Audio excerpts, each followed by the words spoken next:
बच्चों, welcome to Bharatvarsh classes. कैसे हो बच्चे आप सभी? आशा करता हूँ आप सभी अच्छे होंगे, स्वस्थ होंगे। तो प्यारे बच्चों, हम लोग कक्षा 7 JCERT गणित पाठ पुस्तक में प्रश्नावली 20.1 के प्रश्नों को हल कर रहे थे। पिछले वीडियोस में हमने प्रश्न संख्या 1 से लेकर प्रश्न संख्या 8 तक को हल कर लिया था। अब इसके आगे के प्रश्न हम इस वीडियो में करने वाले हैं। तो प्रश्न संख्या 9 यहाँ दे रखा है, दो वृत्तों की त्रिज्याओं का अनुपात 2:3 है, परिधियों का अनुपात ज्ञात कीजिए। देखिए यहाँ पे त्रिज्या का अनुपात यहाँ 2:3 दे रखा है और हमें परिधि भी अनुपात में ही पूछ रखा है। तो हम यहाँ पे क्या करेंगे बच्चा, पहले हम मान लेंगे। यहाँ पे चूंकि अनुपात दे रखा है तो हम इसी अनुपात में मान लेंगे। लिखेंगे माना कि पहले वृत्त की त्रिज्या, पहले यहाँ कितना लिख रखा है, 2 लिख रखा है, तो हम 2x मान लेंगे। लिखेंगे दूसरे वृत्त का त्रिज्या, यहाँ पे कितना लिख रखा है 3, तो 3x मान लेंगे। तो पहले वृत्त की त्रिज्या 2x हो गई, दूसरे वृत्त की त्रिज्या 3x हो गई। प्रश्न कहता है परिधियों का अनुपात ज्ञात करना है, तो अनुपात क्या होगा, यहाँ पे लिखेंगे प्रश्न अनुसार पहले वृत्त की परिधि अनुपात दूसरे वृत्त की परिधि। वृत्त की परिधि होती है 2πr, तो पहले वृत्त की परिधि क्या होगी 2πr। यहाँ पे हम r को बड़ा लिख लेते हैं, 2πr ये पहले वृत्त की परिधि है, दूसरे वृत्त की परिधि भी 2πr होगा। अब यहाँ से देखिए 2π से 2π दोनों में कट गया। अब यहाँ पे बच्चा r और इधर भी बच्चा r। यहाँ पे r का मान अलग है, यहाँ पे r का मान अलग है, तो r का मान हम यहाँ रखते हैं। ये किसके परिधि थी, पहले वृत्त की परिधि, इसके लिए त्रिज्या कितना था 2x, तो यहाँ r की जगह 2x लिख देंगे। दूसरे वृत्त की परिधि, तो दूसरे वृत्त की त्रिज्या थी 3x, तो rx की जगह यहाँ लिख देंगे, r की जगह लिख देंगे 3x, तो अनुपात 3x। यहाँ भी 2 है, यहाँ भी, यहाँ 2 है, यहाँ 3 है, यहाँ x और यहाँ x, तो x से x कट गया, तो यहाँ आया 2:3। तो परिधियों का अनुपात भी 2:3 ही होगा। बड़ा ही आसान सा प्रश्न था। चलिए अब हम प्रश्न संख्या 10 को करते हैं।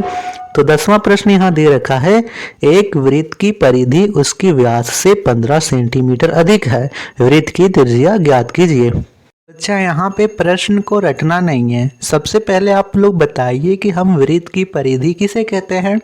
तो यहाँ पे देखिए, यहाँ पे हम सब चीज़ को समझने वाले हैं, रटना नहीं है बच्चा। देखिए हम यहाँ पे अच्छे से समझने वाले हैं।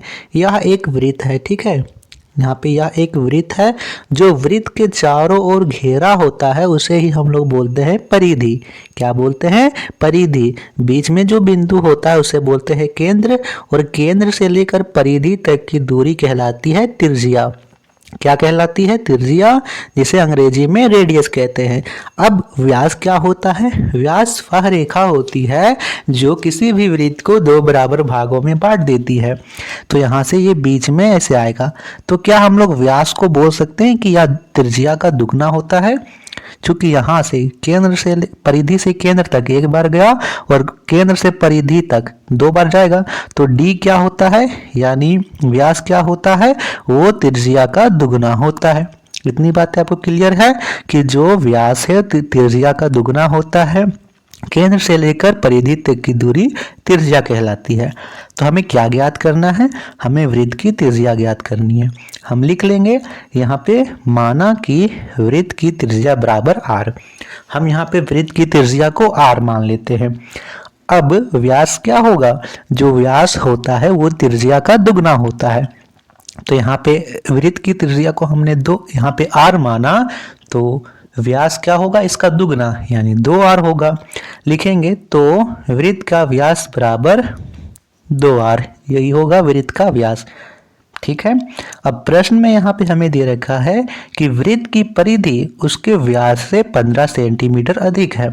तो हम क्या करेंगे, लिखेंगे प्रश्नानुसार वृत्त की परिधि क्या होता है 2πr, तो 2πr बराबर होगा इसके व्यास से 15 सेंटीमीटर अधिक है। दोनों को बराबर करना है तो क्या करेंगे, हम इसके व्यास में 15 सेंटीमीटर और जोड़ देंगे, यानी 2r + 15, तो ये दोनों बराबर हो गए। वृत्त की परिधि इससे 15 सेंटीमीटर अधिक है, तो यदि हम इसमें 15 सेंटीमीटर और जोड़ देंगे तो ये दोनों बराबर हो जाएंगे। ठीक है। अब यहाँ पे देखिए, यहाँ 2 पाई आर है, इधर है 2 आर जोड़ 15। तो इस हम 2 आर को इधर लेके आएंगे, क्योंकि इधर भी आर है इधर भी आर है। तो 2 पाई आर या जोड़ का 2 आर है, इधर आएगा तो माइनस का होगा, माइनस 2 आर बराबर 15। ठीक है। यहाँ पे देखिए, यहाँ पे 2 पाई आर है और यहाँ 2 आर है, तो यहाँ से हम 2 आर को कॉमन ले सकते हैं। 2 आर को निकाल दिए बाहर, तो यहाँ क्या बचा, यहाँ पे सिर्फ पाई बचा, और यहाँ से तो 2 आर निकल गया है, यहाँ पे सिर्फ 1 बचा। तो यहाँ पे पाई माइनस 1 हो जाएगा। क्या हो जाएगा बच्चा, पाई माइनस 1 बराबर 15। अब यहाँ पे देखिए, यहाँ 2 आर का 2 आर लिखेंगे, यहाँ पाई का मान रखेंगे, पाई का मान यहाँ पे 22/7, माइनस का माइनस देंगे और 1 का 1 लिखेंगे बराबर 15। ठीक है। अब इसे हम लोग हल कर लेते हैं। 2 आर का 2 आर लिखेंगे, यहाँ पे 22/7 माइनस 1/1, इसका हम लोग भिन्न का घटाव कर लेंगे। तो 7 और 1 का एलसीएम 7 होगा। 7 का पहाड़ा में 7 एक बारी में आता है, 1 को 22 से गुना करेंगे 22 हुआ, माइनस का चिन्ह है तो माइनस लगाएंगे, और 1 का पहाड़ा में 7 7 बारी में 7 को 1 से गुना करेंगे तो 7 होगा। इधर है बराबर 15, तो बराबर 15 देंगे। 2 आर का 2 आर आया, 22 में से 7 घटाएंगे तो आएगा 15, तो 15/7 हुआ बराबर 15। अब इस 15/7 को इधर लेके आएंगे, तो यह इसके साथ गुना में है, इधर जाएगा तो होगा बट्टे में, यानी 2 आर बराबर 15। अब यहाँ पे जो 15 यहाँ ऊपर है वो यहाँ नीचे चला जाएगा और 7 ऊपर, तो 15 × 7/15 हो जाएगा। 15 से 15 कट गया। अब यहाँ पे देखिए, यहाँ पे आया 2 आर बराबर 7। ठीक है। अब यह जो 2 है इसके साथ गुना में है, इस 2 को भी इधर लेके आएंगे तो यह बट्टे में होगा, तो r बराबर 7/2, इसको भागा कीजिएगा तो आएगा 3.5, तो 3.5 सेंटीमीटर वृत्त की त्रिज्या होगा। ठीक है बच्चों, ऐसे आपको ज्ञात कर लेना है, आप इसे स्क्रीनशॉट ले लीजिए। चलिए अब हम प्रश्न संख्या 11 को करते हैं। तो 11वां प्रश्न यहाँ दे रखा है, वृत्ताकार फूलों की क्यारी जिसका व्यास 21 मीटर है, इसके चारों ओर 3 चक्कर में रस्सी की बाड़ लगाना है। 5 रुपए प्रति मीटर की दर से रस्सी की लागत मूल्य ज्ञात कीजिए। तो यहाँ पे प्रश्न क्या कहता है, प्रश्न कहता है कि एक वृत्ताकार फूलों की क्यारी है।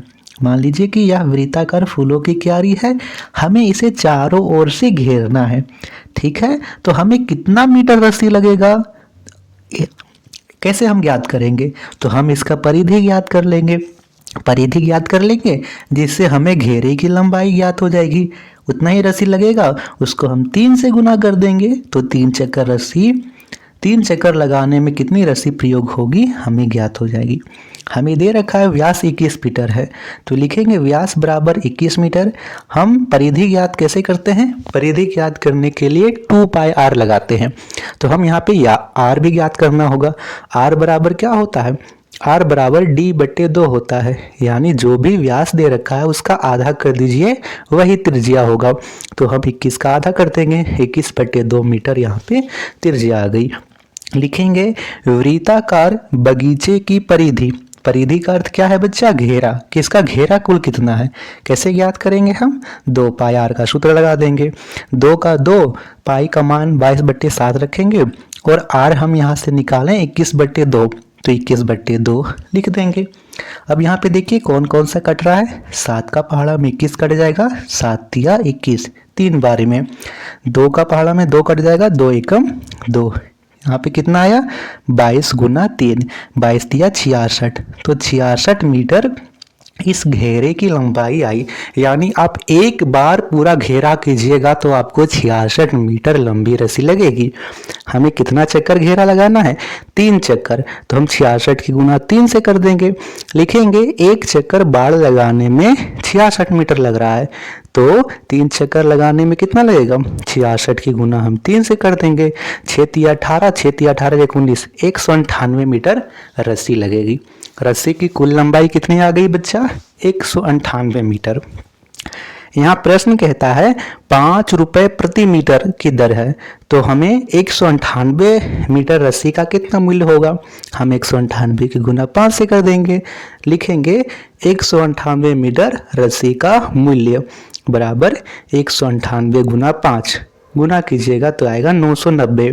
तो 990 रुपये आपकी 198 मीटर लंबी रस्सी के लग जाएंगे। आप 198 मीटर रस्सी लीजिएगा, जिसे 3 बार यहाँ पे आप घुमा घुमा के बाड़ लगा दीजिएगा।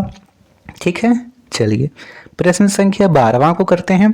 तो 12वां प्रश्न यहाँ दे रखा है 5 मीटर व्यास वाले एक कुआं के चारों ओर 140 रुपये प्रति मीटर की दर से जगत का घेरा निर्माण करना है। निर्माण में कुल खर्च ज्ञात कीजिए। तो पिछले प्रश्न की तरह है, हम यहाँ पे भी उसे ज्ञात कर लेते हैं। हमें यहाँ पर कुएं के चारों ओर घेरा बनाना है, तो हम क्या करेंगे, उसका परिधि ज्ञात कर लेंगे। हमें व्यास दे रखा है 5 मीटर है, तो परिधि हम कैसे ज्ञात करते हैं, 2 पाई आर, यानी हमें आर चाहिए। तो हम आर कैसे ज्ञात करेंगे, व्यास का आधा कर देंगे, लिखेंगे व्यास बराबर 5 मीटर, त्रिज्या बराबर 5/2 मीटर। हम लिखेंगे कुएं की परिधि। कुएं की परिधि क्या है कि कुएं का पूरा घेरा, जहाँ पर हमें मिट्टी बिछा के जगत का निर्माण करना है। तो लिखेंगे कुआं का परिधि बराबर 2 पाई आर, 2 का 2, पाई का मान 22/7 और आर है 5/2, तो गुना 5/2 कर देंगे। अब देखिए यहाँ पे 2 से 2 तो कट जाएगा, लेकिन 7 नहीं कटेगा। ऊपर बचा 22 गुने 5, 22 बचे 110 और नीचे 7। 110 को 7 से भाग दीजिएगा तो यहाँ पे आएगा 15.72 मीटर, यानी उस कुएं की घेरे की जो लंबाई है बच्चों वो 15.72 मीटर है। प्रति मीटर आपको 140 रुपये खर्च हो रहे हैं। तो इतने मीटर लगाने में बाड़, इतने मीटर आपको जगत का निर्माण करने में कितने खर्च होंगे, आप इसकी गुना 140 से कर दीजिए। लिखेंगे 140 रुपये प्रति मीटर की दर से 140 गुने 15.72 गुना करने पर आएगा 2200। तो 2200 रुपये आपको कुल खर्च हो जाएंगे यहाँ पे जगत का निर्माण करने में। ठीक है बच्चा, तो इस वीडियो को यहीं तक रखते हैं। इसके आगे के जो प्रश्न संख्या 13, 14, 15 एवं 16 हम लोग नेक्स्ट वीडियो में करेंगे। वीडियो अच्छी लगी हो तो वीडियो को लाइक कीजिएगा, शेयर कीजिएगा। भारतवर्ष क्लासेस पर नए आए हैं तो सब्सक्राइब जरूर कीजिएगा। धन्यवाद। आपको किसी भी प्रकार का डाउट हो बच्चा तो आप अपने कमेंट, इस वीडियो के कमेंट में आप अपने डाउट बेझिझक पूछ सकते हो।